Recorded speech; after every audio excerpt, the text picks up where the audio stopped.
Today, the Department of Homeland Security Secretary Kristi Noem took part in the Hill Nations Summit. This was a big deal for NewsNation, by the way. NewsNation's Blake Berman asked her about whom their department is targeting. Take a look. Among those, again, roughly 320,000 who are not known criminals, who are not violent criminals, and are undocumented and working at farms, is the expectation, Secretary, that those individuals as well will be deported? Oh, well, there will never be amnesty under President Trump. If people are here in this country illegally, go home. I mean, the law is the law, and we are upholding the law. I got to tell you, that's not what President Trump has been saying. So let's bring in White House border czar Tom Homan. Tom, as you know, to you directly and in your absence, I have often argued your position that, hey, I know it's a misdemeanor, and I know there are also civil remedies and penalties, but if you enter the country illegally, it's a crime under federal law. And if you do it twice, it's a felony. So, yeah, everybody who enters illegally is just that, having entered illegally. But they're not all the same, and I know you know this. But I don't believe that what the secretary just articulated there is what the president's saying. He has said that the people working on the farms, the people working in hospitality, that there are people in these communities that are good, that have done the right thing even if they came in the wrong way. And you see in the polling that people do not favor what they are seeing. Do you think that there is a more moderate version of quality over just quantity of deportation that could be considered? Well, I argue we are doing quality over quantity, Chris, and I think the president's on key. I mean, he says we're going to prioritize public safety threats and national security threats. Now, I looked at the numbers this morning. I see the numbers every day on the border, interior enforcement. So numbers this morning, ICE is right around 130,000 interior arrests in interior United States. 90,000 of them are criminals. So 69.23%. 70%. So 70% of everybody arresting is a criminal. Then you look at, and I saw NewsNation put a stat up today about how many people in detention weren't criminals. But they need to understand there are non-criminals in detention because they're mandatory detention, such as expedited removal cases, mandatory detained by law, by statute. And so, for instance, over 200 Iranian nationals we've arrested the last 2 weeks. National security threats, mandatory detention.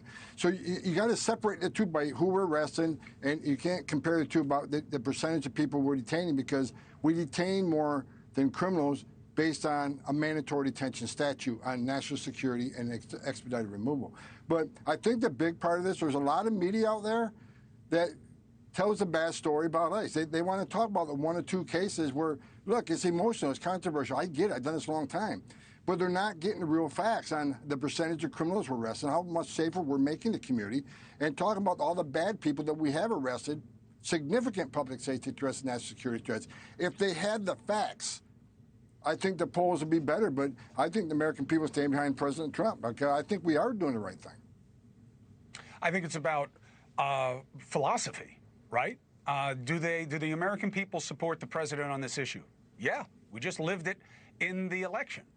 People want the border secured. They don't want it to be porous. They don't want people pouring over.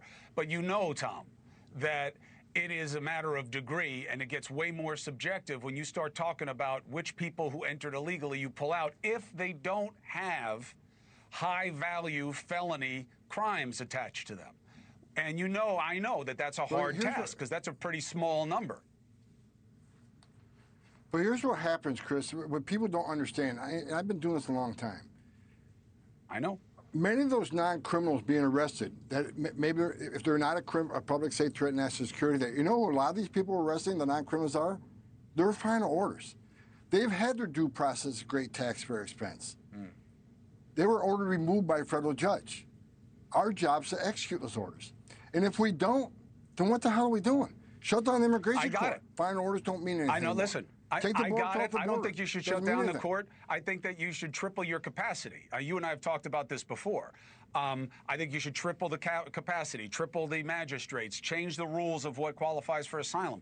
I get it. I mean, I've been working with you guys for decades and seeing what's happening and what the rank and file men and women want. What I'm saying is, why do you think the president had that moment of pause where he said, hey, listen, I get it. A lot of people on the farms. Hey, I get it. A lot of people in the hospitality industry. Hey, I get it. A lot of people in construction.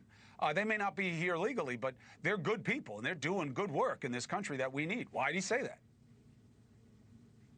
I think the president understands. You know, he has made the commitment. I know the Department of Homeland Security, along with the Department of Labor, is in Department of Agriculture, are talking about policy changes now.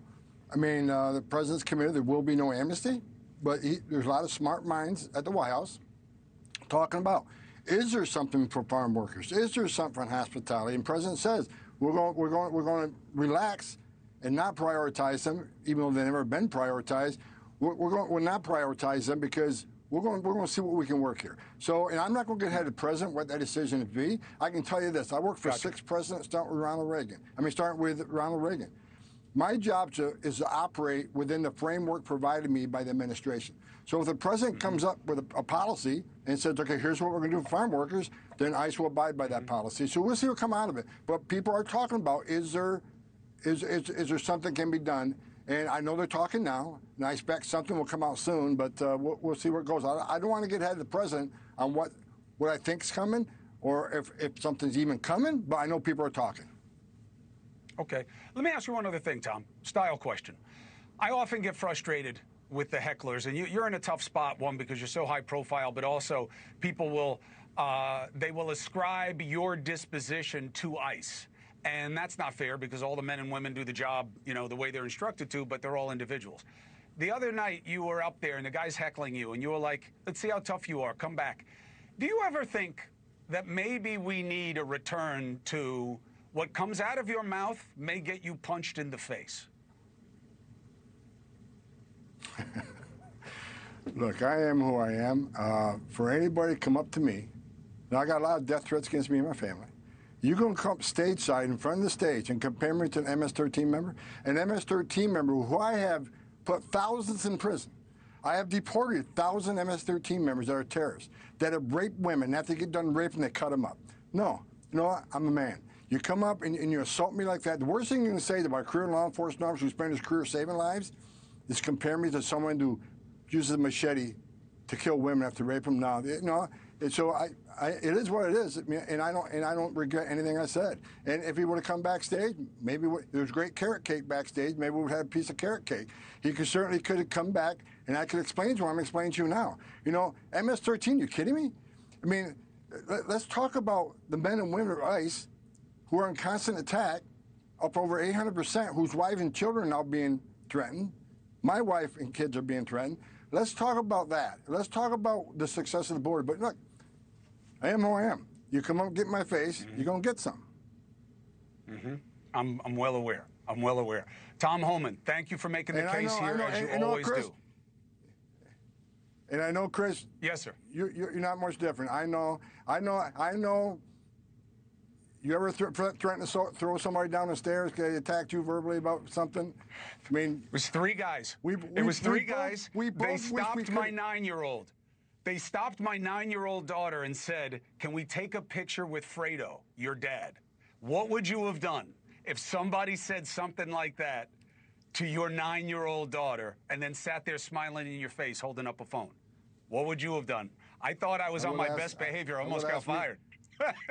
I would have asked him to meet me on the side stage. That's exactly. Tom Homan, you be you, and we'll keep talking about the policies that are in play and their arguments to be made, and we'll keep making them. Thank you very much for giving us that opportunity. Thank you for watching. Subscribe below and download our NewsNation app right now on your phone, and you will get fact-based, unbiased news for all Americans.